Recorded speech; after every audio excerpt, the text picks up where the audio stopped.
Salut,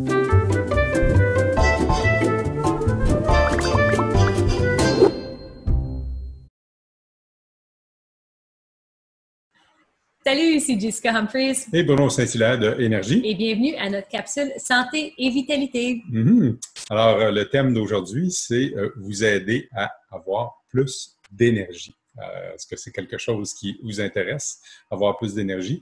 Dans les minutes qui suivent, on va vous présenter quelques pièces importantes à avoir dans votre quotidien comme piliers pour vous assurer d'avoir une bonne énergie. Mais avant d'aller vers ça, on va prendre quelques instants pour s'introduire. Peut-être qu'il y en a certains d'entre vous qui ne nous connaissaient pas. On est un couple avec 2 enfants, 2 chiens, un chat. Comme vous voyez sur l'image ici. On aime beaucoup le plein air. Oui, on aime beaucoup le plein air, effectivement. On a des Tremblantois. En plein ça. On habite ici à Mont-Tremblant depuis bien des années. Et puis, ça nous fait plaisir d'aider les gens de la région de Mont-Tremblant à justement mettre les ingrédients en place pour profiter d'une bonne énergie. Exactement. Alors, au niveau professionnel, de mon côté, j'ai un baccalauréat en éducation physique et kinésiologie et je donne des cours de conditionnement physique en plein air à Mont-Tremblant, des cours de yoga et je suis aussi coach santé. Moi, de mon côté, j'aime beaucoup les sports de plein air, autant l'été, l'hiver, l'automne, le printemps. C'est quelque chose qui prend beaucoup de mes passions, je dirais. C'est pour ça que j'habite Mont-Tremblant depuis toutes ces années-là. Du côté professionnel, ma formation est en médecine sportive, médecine nutritionnelle, administration des affaires, puis une formation continue dans tout ce qui touche les domaines de la santé pour aider les gens à optimiser leur santé, ce que je fais comme consultant depuis pas mal d'années aussi. Comme les gens, vous voyez en bas, c'est notre gang énergique. Alors, c'est ça qu'on aime faire, c'est aider les gens à avoir plus d'énergie. Alors, restez avec nous. On a plein de beaux petits conseils pour vous. On va juste fermer notre petite fenêtre ici.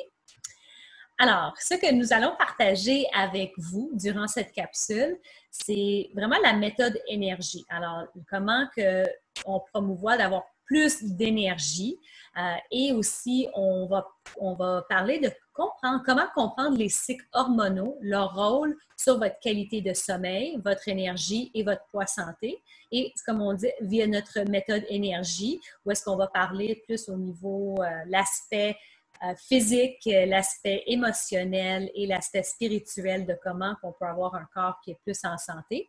Et on va aborder comment manger des aliments plus vivants à faible index glycémique et pourquoi c'est l'importance sur notre santé. Bouger le corps en s'amusant, on a une belle recette pour vous. Et aussi de comment gérer les émotions. Mais avant de commencer, on aimerait savoir quel est votre objectif santé ou plutôt prendre ce moment pour réfléchir quel est votre objectif santé. Avez-vous un objectif santé pour ce printemps, cet été que vous aimeriez réaliser? D'être clair de qu'est-ce que vous aimeriez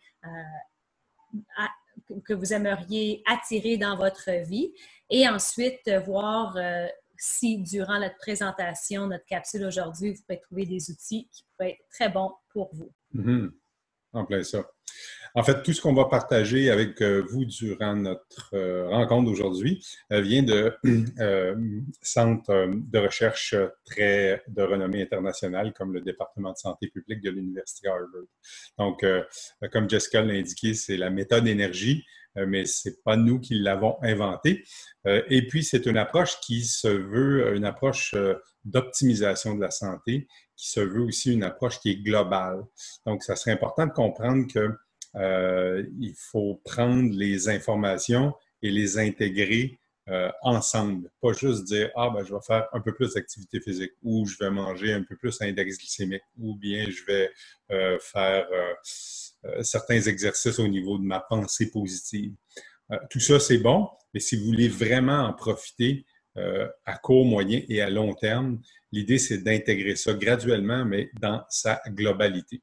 Et pour introduire cette notion-là, qui est plus globale, on vous invite à faire votre bilan énergétique. Parce qu'on dit que ce qui fait qu'une personne est en excellente santé aujourd'hui et une autre personne qui a peut-être qu'ils habitent dans le même environnement, peut-être qu'ils sont même des amis proches, voire même des membres de la même famille, vont avoir un bilan énergétique ou un bilan de santé qui est très, très, très différent. Bien, on l'explique par l'équilibre entre les voleurs d'énergie et les supporteurs d'énergie. Alors, si vous aimeriez avoir plus d'énergie dans votre vie, ce qui est important, c'est de cibler les voleurs d'énergie que vous avez présentement dans votre vie et ensuite, bien sûr, les remplacer avec plus de supporteurs d'énergie. Alors, prenez cet instant juste de regarder c'est quoi les voleurs d'énergie et cibler est-ce que vous avez plusieurs voleurs d'énergie dans votre vie présentement. Exemple, est-ce que vous mangez des aliments qui sont plutôt transformés, raffinés? Est-ce que vous avez des pensées qui sont plus limitatives, négatives? Est-ce que vous voyez souvent le verre à moitié vide? Est-ce que vous buvez plus de café durant la journée que de l'eau? Alors, l'eau, ce n'est pas votre priorité. Est-ce que vous fumez ou fumez autre chose? Est-ce que vous prenez l'alcool peut-être à chaque jour durant votre souper?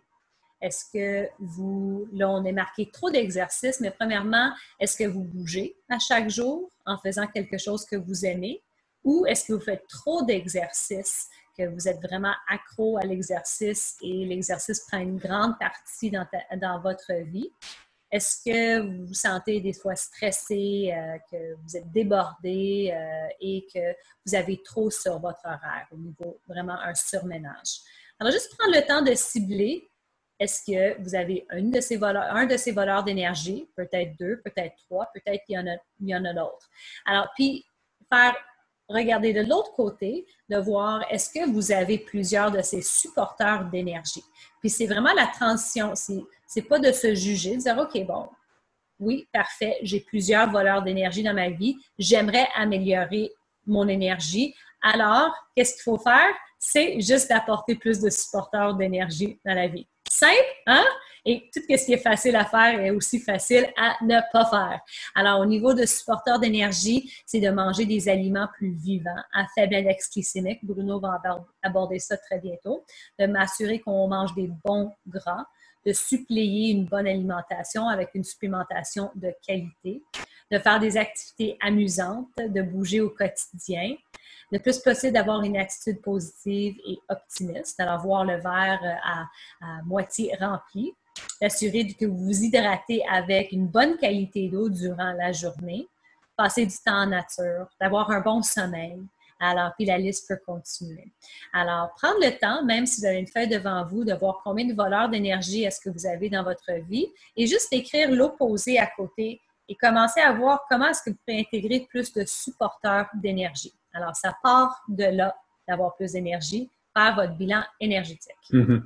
Et ça paraît simple quand on l'expose comme ça. Puis effectivement, c'est simple parce que quand on a un bilan énergétique qui est plus axé vers les supporters d'énergie que les voleurs d'énergie, bien, imaginez le résultat si c'est votre routine, vos rituels quotidiens.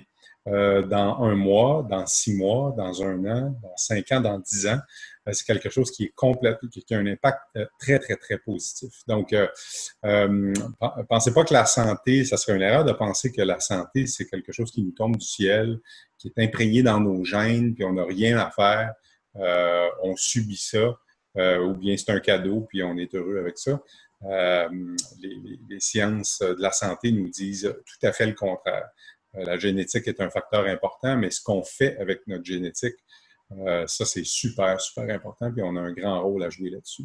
Ce qui nous amène à introduire la notion de stress oxydatif. Donc, l'oxydation, c'est quelque chose qui, en fait, c'est un phénomène chimique qui a un impact à tous les instants dans notre corps. Il y a des centaines de milliers de réactions de stress oxydatif dans notre corps, comme dans tous les organismes vivants sur la Terre.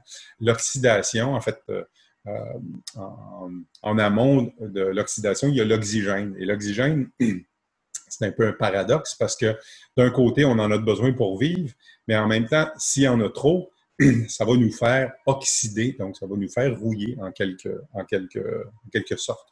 Donc, imaginons que on prend une pomme, comme vous voyez sur l'image, la partie de droite, on coupe la pomme en deux et on la laisse sur le comptoir de notre cuisine. Puis on vient quelques jours plus tard.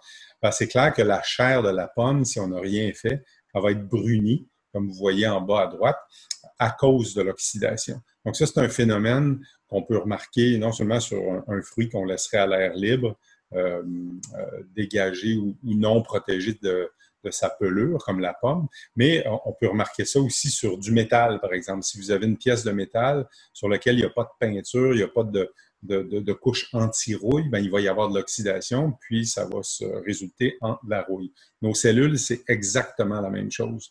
Donc, si on expose nos cellules à trop de matière oxydante, elles vont en quelque sorte rouiller, elles vont subir de l'oxydation et selon l'Organisation mondiale de la santé, ce serait à la base de plus de 90% des problèmes de santé ici, en fait sur la planète, c'est l'oxydation. Donc, si on est capable de freiner ça, de trouver les sources.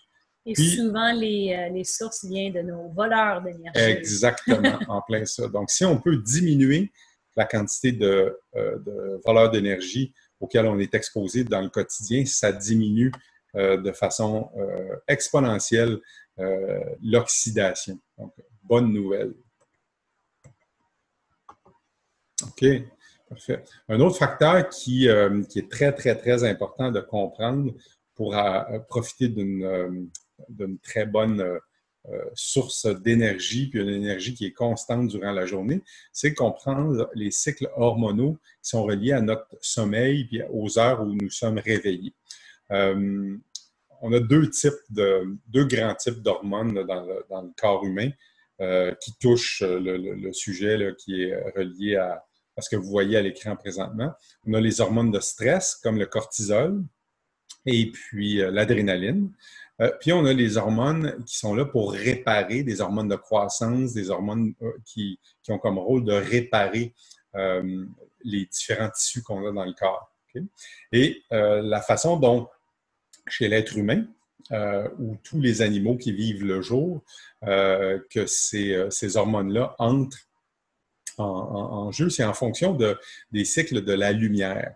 Okay? Donc, normalement, le cortisol, par exemple, qui est une de nos hormones de stress, qui nous donne de l'énergie, de la vitalité, tout ça, devrait être à son niveau maximum le matin aux alentours d'à peu près 5h30, 6h, 6h30.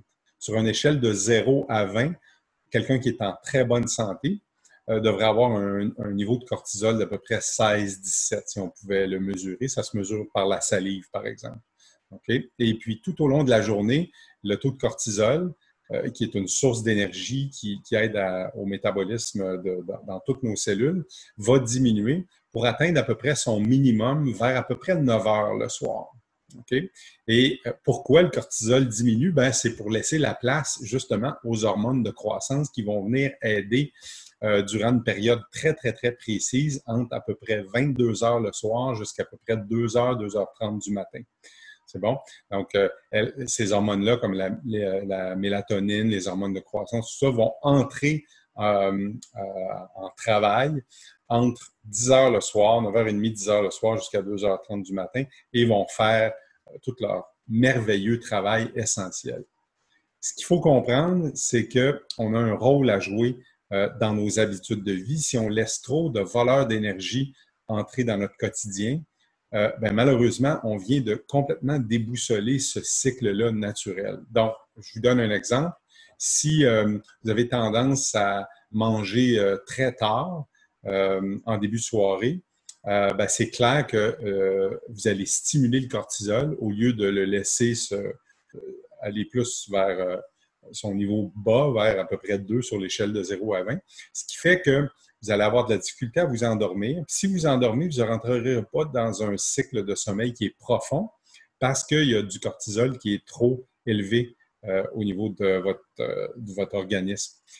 Et quand il y a trop de cortisol, ça veut dire que les hormones de croissance ne peuvent pas entrer en fonction.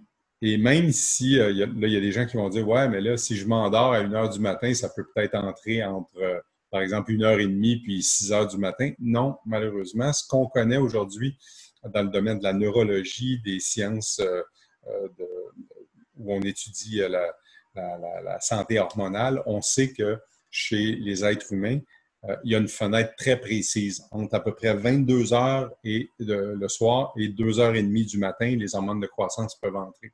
Donc, si vous avez des habitudes de vie qui fait que vous avez trop de cortisol et ça ne laisse pas entrer les hormones de croissance, le lendemain matin, même si vous vous réveillez à 11 heures, vous allez vous sentir fatigué. Et là, on voit ça chez beaucoup, beaucoup de gens. Les gens se réveillent le matin.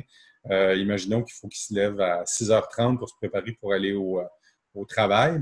Bien là, ils vont prendre des mauvaises habitudes pour se donner l'énergie qui leur manque. Donc, ils vont boire beaucoup de café, ils vont manger des aliments qui sont très transformés aussi.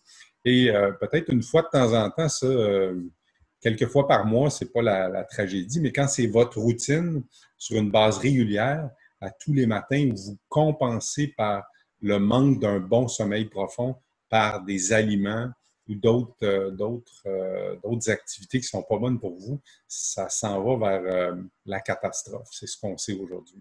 Okay? Donc, bien manger, c'est important de comprendre que c'est important de manger à certaines périodes durant la journée.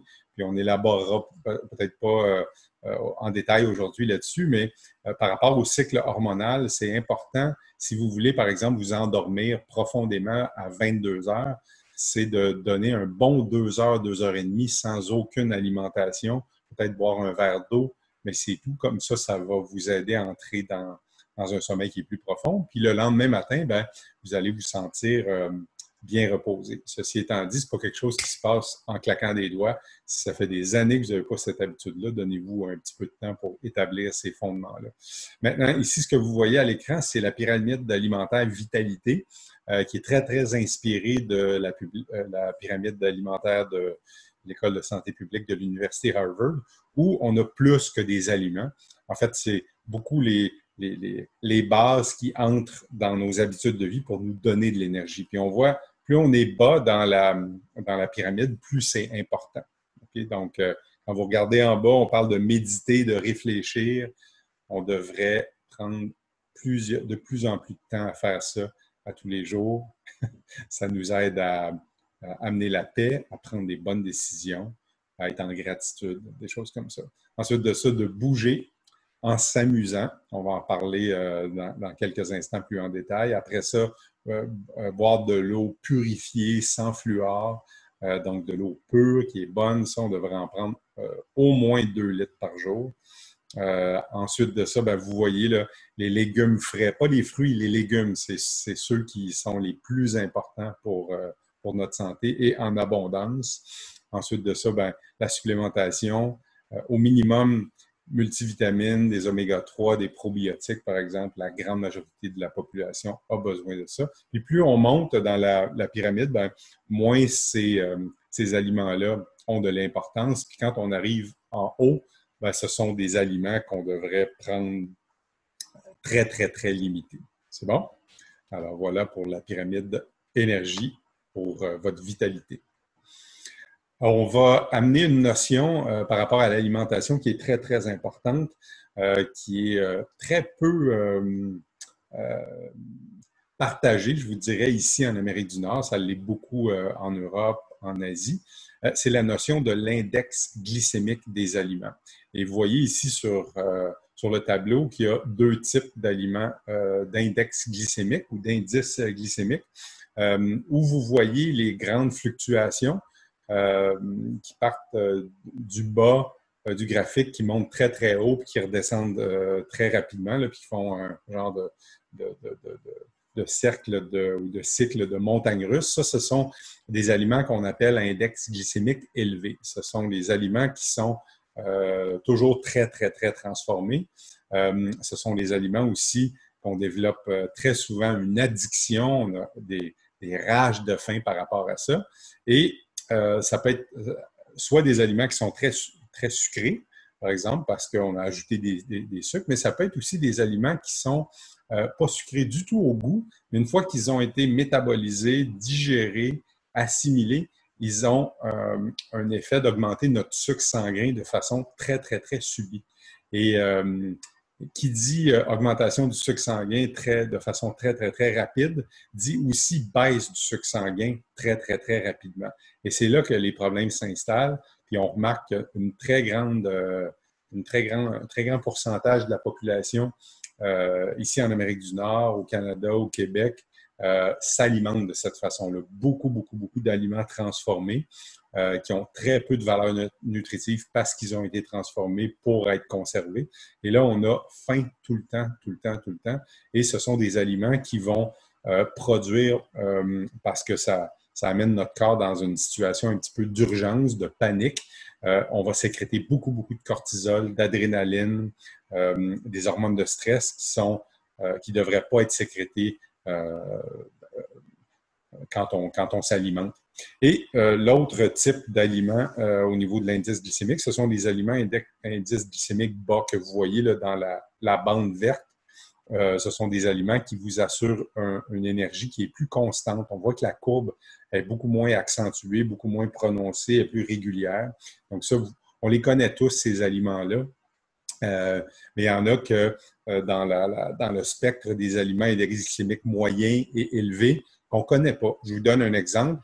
Vous savez très bien qu'une canette de boisson gazeuse, même diète, a une quantité de sucre très, très, très élevée ou va avoir un index glycémique très élevé. Par exemple, une petite canette là, d'un cola populaire va avoir à peu près 12 à 15 grammes de sucre, de sucre raffiné. Mais saviez-vous que si vous prenez un bagel, même multigrain, saviez-vous que ce bagel-là, une fois qu'il est digéré, il vous apporte 30 grammes de sucre. Donc, 15 grammes de sucre dans votre cola et 30 grammes de sucre dans votre bagel multigrain. Ça, peut-être que vous n'étiez pas au courant de ça. Donc, on voit que l'industrie alimentaire nous joue des tours et de manger moins transformé, des aliments qui sont plus frais et qui sont plus riches en bons gras, bonnes protéines, beaucoup de fibres, qui se rapprochent plus de la forme d'alimentation que Mère Nature nous fournit. Ben, c'est quelque chose qui stabilise notre énergie, nous apporte plus de nutriments à nos cellules et ultimement, ben, on atteint un bon poids santé puis une bonne énergie. Et puis Bruno, merci, c'est très bon. Puis juste donner un petit exemple au niveau d'une carotte et son index glycémique qui peut être un petit peu choquant pour les gens. Oui, effectivement. On va donner l'exemple d'une carotte, mais ça peut être la même chose avec un brocoli, ça peut être la même chose avec des épinards. Si vous prenez une carotte, un brocoli ou un épinard cru, ben, ils ont un index glycémique qui est faible. Donc, l'index glycémique se pondère de 0 à 100. De 0 à peu près 40, on parle d'index glycémique bas. De 40 à 55, 60, c'est moyen. Puis de 65 à 100, c'est élevé. Donc, si on prend une carotte, un brocoli ou des bébés épinards, par exemple, crus dans leur état naturel, ils ont un index glycémique d'en bas de 25. Ça va? Vous prenez ces 3 légumes-là et vous en faites un potage où vous les faites bouillir. Ben, le résultat est une transformation vraiment du tout au rien avec ces aliments-là. Et puis ils vont facilement, si vous en faites des potages, ils vont sûrement monter aux alentours de 80-85 d'index glycémique. Donc, non seulement ils ne vous apporteront pas une énergie qui est soutenue, mais en plus de ça, par la cuisson, c'est démontré qu'on perd une bonne partie des nutriments qu'on retrouve dans ça. Okay? Donc, à soutenir. Merci. À vous souvenir. Alors, on va juste revenir ici, puis on va, avant d'aller faire ma partie ici au niveau de l'activité physique, ben, on va bouger un petit peu. Alors, reculez votre chaise juste un petit peu. All right. Et ensuite, inspire, on monte. Et ensuite, on descend. All right. Monte encore. Et descend. On parle nos visages un petit peu. Encore, monte. Descend. Encore 2 autres fois. Monte. Descend. Et monte. Puis descend. Puis il va juste s'asseoir sur la chaise, mais pas complètement. Oh. Juste de sentir que ça travaille au niveau des cuisses. Pour 5, 4, 3, 2, 1. Et on s'assoit. Juste au cas que votre cerveau avait besoin d'un petit peu d'oxygène et c'est démontré que c'est important de bouger. Alors, un bon petit truc à garder au bureau, peut-être à chaque heure, vous faites une petite pause comme ça, vous faites l'exercice que Jessica vient de vous démontrer, prenez quelques bonnes gorgées d'eau pour vous assurer que vous avez votre eau. Vous êtes bien hydraté. Alors, comme le Tony Robbins, qui est quelqu'un qui est dans le développement personnel, dit, si tu veux changer la façon dont que tu te sens, change la façon que tu bouges. Alors, exactement. Si jamais tu te sens fatigué, moins d'énergie, mais c'est souvent le temps qu'on ne veut pas bouger parce que, justement, on n'a pas d'énergie, mais c'est le moment où est-ce qu'il faut bouger parce que c'est ça qui va faire circuler le sang, l'énergie, l'oxygène dans le corps, qui va nous donner un petit peu plus d'énergie. Alors, chez Énergie, on aime beaucoup bouger et on promouvoit beaucoup l'activité physique. Et notre recette gagnante qui aide les gens à optimiser leur santé et aussi d'avoir une pleine énergie, c'est de bouger au quotidien. Puis quand on bouge au moins 30 minutes par jour à une intensité qui est modérée. Alors, modéré veut dire qu'on commence à suer légèrement, on a peut-être la difficulté à parler avec la personne à côté de nous, puis vraiment soutenu pendant 30 minutes.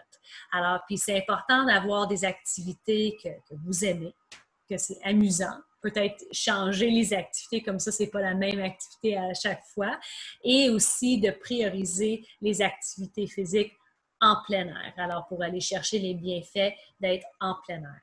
C'est important de bouger.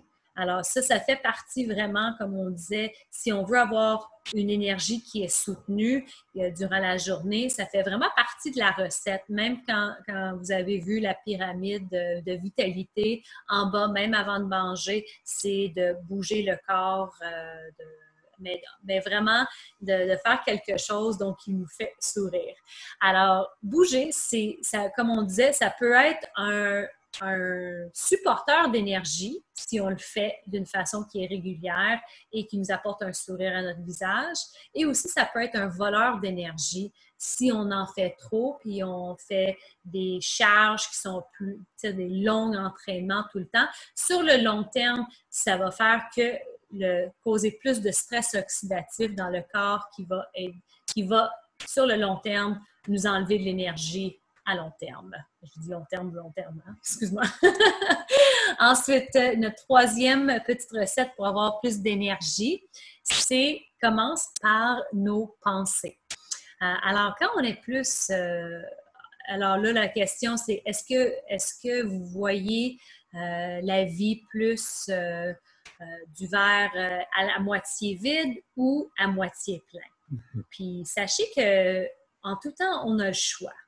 Alors, si vous constatez présentement que, finalement, je vais souvent vers le négatif, j'ai souvent des pensées limitatives, je suis en jugement, je me compare contre les autres, c'est correct. Bravo, félicitations d'avoir constaté ça et d'avoir pris le temps d'être là dans un non-jugement. Et après ça, sachez que vous avez le choix. Si vous aimeriez être plus positive, d'être plus optimiste, de voir les choses du bon côté, comme on voit la petite photo, le monsieur a le choix. Il peut juste tourner sa tête pour regarder les belles montagnes, mais il décide de rester là. C'est sûr que des fois, on a besoin d'un petit peu d'outils, on a besoin d'être entouré par des personnes qui nous aident, qui nous remontent, mais ça part aussi de nous, de notre volonté de vouloir faire du changement dans notre vie. Alors, on va faire un petit exercice avec vous pour juste avoir un petit peu plus de gratitude dans notre vie. Alors, je vous invite à fermer les yeux et juste prendre 3 belles respirations. Alors, commencez à calmer les muscles dans votre visage, au niveau de votre front, relaxe les épaules. Inspire via le nez, gonfle la cage thoracique, apporte le souffle vers le nombril. Et expire lentement via la bouche. Et encore une autre belle respiration comme ça. Et continuez à garder les yeux fermés. Et je vous invite à penser à 5 choses dont vous êtes reconnaissant dans votre vie. Apportez un petit peu de gratitude. Peut-être c'est l'endroit où est-ce que vous habitez. peut-être les personnes qui sont dans votre vie. Juste commencer à énumérer toutes les choses ou les personnes ou les situations dont que vous êtes reconnaissant.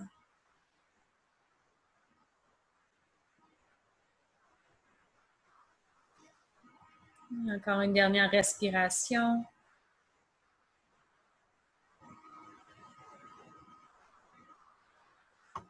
Et on peut ouvrir les yeux.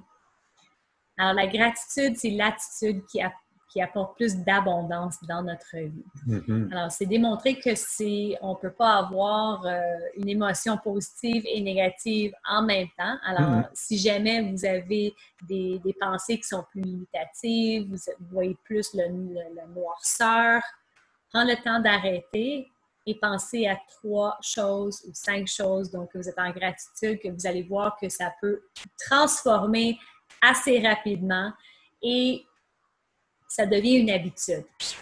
Alors, si au début, à chaque jour, vous voyez les choses où que vous êtes programmé, vous avez l'habitude d'aller plus vers le négatif ou de vous tirer vers le bas, c'est juste d'être conscient, de faire un choix, d'utiliser un outil pour vous aider à aller vers le positif et ensuite de le faire à répétition, jusqu'à temps que ça devient une habitude. Et si ça ne devient pas une habitude, bien, il faut continuer à le faire, OK? Si vous aimeriez, bien sûr, voir les choses du bon côté. En plein ça, exactement.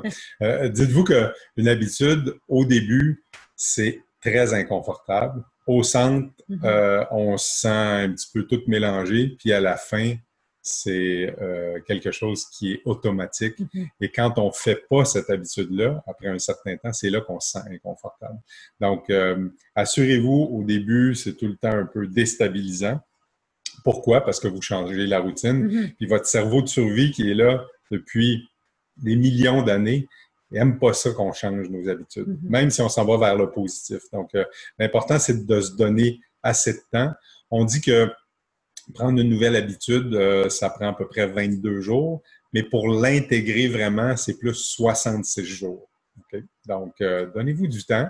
Et quand c'est un petit peu difficile, ben, souvenez-vous que c'est votre cerveau de survie probablement qui dit « Ah, finalement, j'aimerais mieux revenir à la façon que je mangeais avant, ou quand je bougeais pas, ou quand j'écoutais plus de télé, ou quand je voyais plus les problèmes. » Mais dites-vous que c'est une transition et puis que en activant ce muscle-là, cette nouvelle habitude-là, à un moment donné, ce que vous faisiez qui vous paraissait difficile au début va devenir quelque chose qui va être automatique. Exactement. Alors, en espérant que nos petits trucs, nos conseils aujourd'hui dans notre capsule Santé et Vitalité vont vous aider à avoir plus d'énergie et aussi prendre le temps de vraiment cibler quel est votre objectif santé.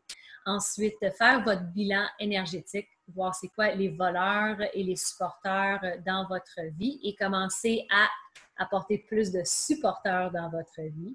Et ensuite, avec les conseils aujourd'hui, pour que ça devienne une habitude, si jamais vous partez de loin et il y a beaucoup de choses à intégrer, choisis une chose.